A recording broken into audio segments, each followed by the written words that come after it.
బిడ్డలారా, భయం, పిరికితనం ఎంత ప్రమాదకరమైందో తెలుసా?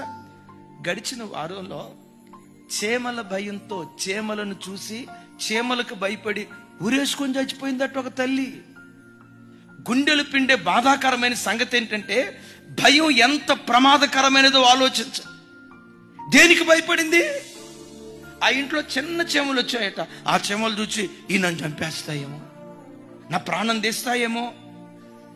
ఆ భయస్థుడికి అప్పుడప్పుడు చెప్తా కదా, పిరికోడికి చీకట్లో నల్లందేదైనా దెయ్యమే. మీరు అంటారు సేవ ఎంత, దాని బతుకెంత అని మీరు అంటారు. ఆ పిరికితనం మీ దగ్గరకు వచ్చింది అనుకోండి, మీకు పిల్లి కూడా పులిలా కనపడిపోతుంది. గుండెల నిండా విశ్వాసం ఉంటే పులి లాంటి సమస్యలు కూడా పిల్లిలాగా కనపడతాయి. నన్ను ముంచేస్తాయి అనుకున్న సమస్యలు కూడా అఫ్ కోర్స్ అవి నాకంటే బలమైనవి ఉండొచ్చు,